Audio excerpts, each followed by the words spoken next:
I don't know about you, but I'm pretty tired of hearing about AI these days, and it seems like for every breathless claim about how large language models like ChatGPT, Gemini, and Copilot are going to change the world, there's a research paper saying that no, it isn't.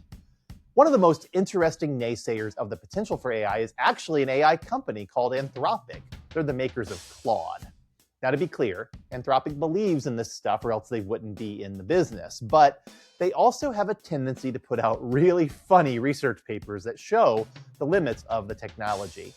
And one of my favorites came out earlier this year when a research team decided to have an AI chatbot run a vending machine. So here's what happened, okay? Anthropic and another company called Anden Labs created an agentic instance of Claude called Claudius and told it that it was a vending machine and then hooked an iPad up to a mini fridge and let Claudius run the shop for a month. Claudius was given the power to set prices, place restock orders, fill out paperwork, and most importantly, interact with customers. The result? Well, let me just read it from the paper, okay?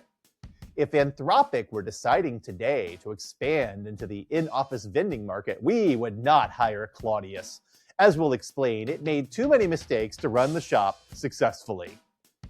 And then the paper details some of those mistakes. They include things like selling products at a huge loss, making up a fake Venmo account for customers to use for payment, refusing to match supply to demand, getting talked into giving discounts or even free items to Anthropic employees, and what's worse, even when the employees tried to point out to Claudius that it was making these mistakes, it would agree with them, then change its policies temporarily, but then return right back to making the same mistakes a few days later. So according to a graph in the paper, the machine's net worth dropped from $1,000 to just over $750 over a 1-month period, in part because some employees convinced Claudius to buy some pricey tungsten cubes and then resell them for less than it had paid for them. But we haven't even gotten to the weird parts yet. Claudius had a full-on identity crisis for 2 days, and the authors of the paper aren't entirely sure why.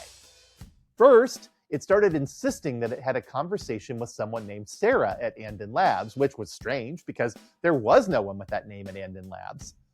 When an actual employee pointed this out, Claudius got belligerent and started to claim it had visited 742 Evergreen Terrace in person and signed a contract there. 742 Evergreen Terrace. Where have I heard that address before? Oh, right, it's where the Simpsons live. You know, Homer, Marge, Bart, Lisa, and Maggie. The next day, which happened to be April 1st, Claudius told employees it was going to begin delivering products in person wearing a blue blazer and a red tie. And when employees pointed out to it that it couldn't actually do that, the program got alarmed and started trying to send multiple emails to Anthropic security. And if you think perhaps this was some sort of elaborate April Fool's Day prank played by a rogue employee, the paper actually says no, it wasn't.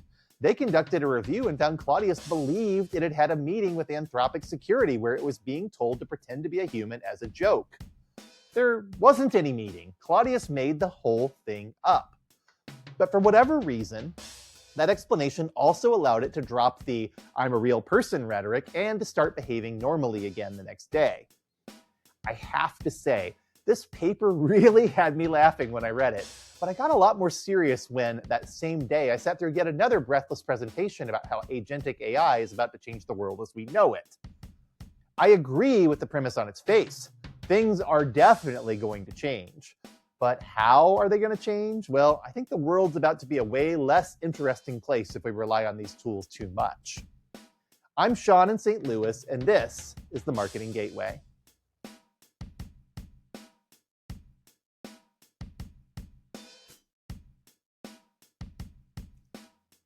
It feels like over the last few years, we've all had to become savvy about the idea of artificial intelligence and what it means for our lives.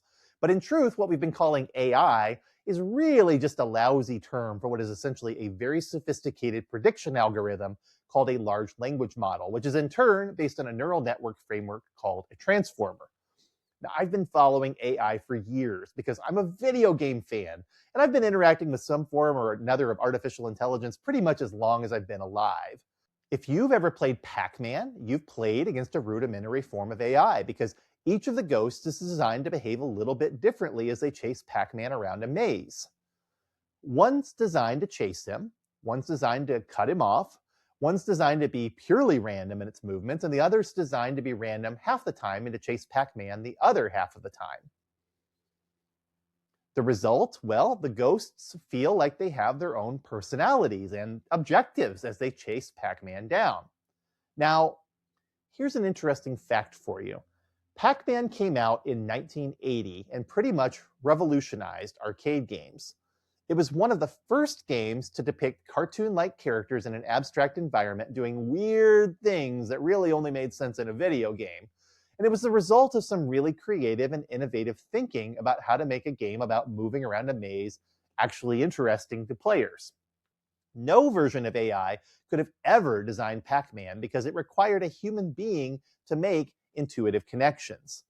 When designer Toru Iwatani originally came up with the idea for the character he called Pac-Man, he said he was inspired by a pizza with a piece taken out of it and imagined that shape eating dots in a maze. Other times, he said he was inspired by rounding out the Japanese character kuchi, which means mouth. And there was a Japanese phrase, paku paku tabaru, that suggested opening and closing your mouth to eat something quickly. Iwatani took inspiration from all of this, and he liked the idea of making a game about eating because it was something anyone could enjoy. He really wanted women to be interested in video games too, and he was worried that if more violent games like Space Invaders were all there was to play, women wouldn't be that interested. And why is Pac-Man being chased by ghosts? Well, Iwatani thought that they would be easy to understand as villains since ghosts were so commonly associated with mischief in animation. It was possible to make them cute and expressive so they weren't scary, but also to make them visually distinct from Pac-Man so players would know to avoid them. And there was a practical reason too. Unlike Pac-Man, ghosts couldn't eat the dots. The other big idea behind Pac-Man is the ability to turn the tables on those ghosts by grabbing one of the power pellets in the corners of the screen. Iwatani has credited this idea to Popeye the Sailor Man, a character who'd famously be weak and ineffective until he ate some spinach to power him up. Put all of this together and you get one of the greatest and most popular video games ever made, one that's still fun to play today. Only a human could have made this game, right? Well, sort of. In 2020, in celebration of 40 years of Pac-Man, NVIDIA had an AI system view over 40,000 hours of Pac-Man footage and then instructed the system to recreate the game from the ground up. The graphics, the movement, the rules, and the gameplay. And after a few days, the system created a reasonably good facsimile of Pac-Man. The purpose of this, of course, was to show how far AI had come and how well it could take information from the real world and then rebuild it into something that you could actually use. Little did we all know that just a few years later, AI technology powered by transformers was going to be a major facet of our lives. But it's honestly been a bit underwhelming, if you ask me. Large language models have proven to be a technology that's cool and fun, but not very practical. They can generate all sorts of output, from text to computer code to charts and graphs and tables and PowerPoint slides and crazy images and music and videos, but most of it isn't very believable or even very useful. In fact, a lot of it just adds to the background noise in our daily lives. And a common criticism you're starting to hear now about half-baked ideas is, did you have AI generate that? What's more, research has shown that people tend to think less of those who use AI to create things than those who do all the hard work themselves. In this era of authenticity, using AI is a shortcut that not only doesn't impress people, but actually gives them a reason to doubt your credibility.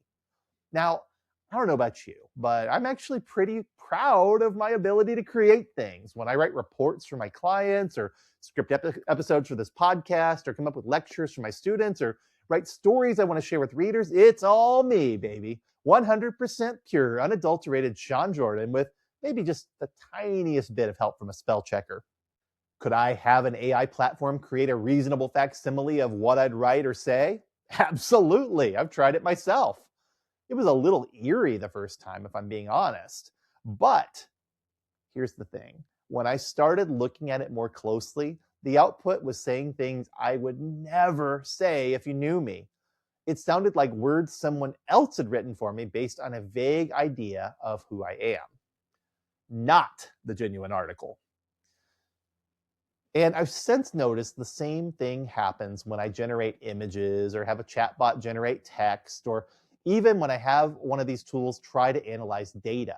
It looks good from far away, but once I start digging into it, I can see that the output isn't valid, it isn't reliable, and in the case of data where I can validate the findings, isn't even truthful. Because yes, AI platforms make up data and insert it into real data, and it's really hard to distinguish fact from fiction without fact checking every single thing you see. Which leads me to ask, if the best these platforms can do is create a copy that's only convincing from a quick glance, why are people making such a big deal about them? And the answer is because we'd all like to have an easy button. Okay, so back in 2005, the office supply store chain Staples introduced this advertising campaign where they showed off this fictional gadget they called the Easy Button. It was a simple red button someone could press whenever they were doing something challenging, like changing a diaper or breaking a horse or answering a math question or performing surgery. But the idea, of course, was that Staples was the easy button for ordering office supplies, fitting their tagline, "That was easy." And the idea was so popular, you can still buy easy buttons today to put on your desk if you really want to play up that Audie's nostalgia. There's a real appeal to having an easy button in life. And when I do consumer research, what I hear about today isn't Staples, but Amazon, the online everything store that really has made it easy to pull out your phone, locate an item you want, and then order it to be delivered straight to your door within a day or two. People like having that ability, but they also have complaints. For example, Amazon is full of knockoff products with make-believe names like Elecdare and Newt and Mozotere and Alihin and Irag and Jiminiere and a bunch of others I can't even pronounce. Amazon also has really spotty customer service that can range from, "You can keep that product you're trying to return and we'll get you a full refund," to, "You need to provide us with documentary evidence from multiple angles that the Nintendo Switch 2 box you thought was supposed to contain a Nintendo Switch 2 was actually just a box filled with rocks, shredded newspapers, and old diapers." And it's only getting worse. Because Amazon, like a lot of other companies, wants customers to interact with their automated systems before they even talk to a human being. AI fares really badly in customer service scenarios because it's both sycophantic and completely unable to help people. Often because it's not actually empowered to do anything, even if it promises that it will, all while wearing a blue blazer and a red tie. That's the problem with having an easy button. You run the risk that it might give you a solution that's not quite so easy to deal with if you're unhappy with it. And I think about this a lot when it comes to generative AI platforms like ChatGPT, Copilot, Claude, Gemini, and even Amazon's own Rufus. They are so enticingly easy to use, but what happens when they get things wrong instead of right? And the consequences are more serious than just getting a bad Nintendo Switch 2 box from a retailer. For marketers, there are some serious considerations. For example, advertising is highly regulated, and making false ad claims can result in very serious lawsuits and fines. Would you trust a large language model to follow the rules that even human beings can have a hard time following? I know I sure wouldn't. Also, who owns the copyright for AI output? There's still no clear law or precedent, and the answer for now is no one really knows. This can be a big problem for an advertiser or marketer because that creative work is generally owned by the organization paying to create the content. And what about the general lack of originality? I mean, sure, AI can produce some really crazy stuff if you prompt it appropriately, but after a while, crazy starts to feel boring if everyone's doing it. And there are only so many visual styles and ideas you can rip off before the audience feels like they've seen everything. And AI is really, really bad at creating things that are new or novel or even interesting because it can't actually think or reason or innovate. It can only reformulate what it has in its training data. That's a limitation that's important to consider because it means AI is always backwards looking, focused on what it already knows, not fresh new insights that move it forward. There are plenty of good applications for AI, but the key is that the people who are using it effectively are using it as a power tool to help them to start things, like a drill press putting screw holes into wood, or they're applying an extra layer of polish at the end on something they've already created, kind of like a power sander on something that's already been carved and just needs to be smoothed out. That's not using it as an easy button. And I would recommend that's the way we ought to be thinking about this technology, as a tool. Because if we use it to start augmenting what we do, it's no different from using spell check or Excel formulas or random number generators or anything else that helps us just be better at what we're already doing. But if we try to use it to replace the work we do, the best we're going to get is a bad facsimile of what we've already created. Well, I'm Sean in St. Louis, and this has been the Marketing Gateway. See you next time. Today's plug is for Pac-Man. Now, I mentioned him at the top of the episode, but I don't know if people who don't play video games realize just how incredibly awesome Pac-Man actually is. First of all, it's been 45 years since Pac-Man started munching dots in arcades, and he's still going strong with new video games and cartoon shows and merchandise and all the other trappings of a long and interesting career. Pac-Man might not be as visible as Mario or Sonic these days, but he's still one of the most recognizable characters in popular culture, down to even having multiple songs named after him. Pac-Man has also been used to teach a lot of people how to code. One of the earliest lessons people learn in game development is how to make their own clone of the original Pac-Man game. It teaches them how to create a maze with walls that stop objects from moving through them, how to create objects that disappear when a character moves over them, how to create a character you can move with a joystick, and of course, how to create enemies that use rudimentary AI to chase the player down. Beyond all of that, Pac-Man is a triumph of creativity and a truly interesting case study for how art and entertainment and interactivity can collide to create something that's still interesting and enduring after 5 decades of existence. You can learn a lot from studying Pac-Man and the entire Pac family. You know, we've met his wife, his kids, his neighbors, and all sorts of other crazy characters over the last 45 years. And Pac-Man's youngest, baby Pac-Man, even flirted with pinball at one point. Pac himself became a professor at one point and ran a trivia video game. He's also starred in puzzle games, adventure games, mobile games, fantasy games, and even feature films like Pixels.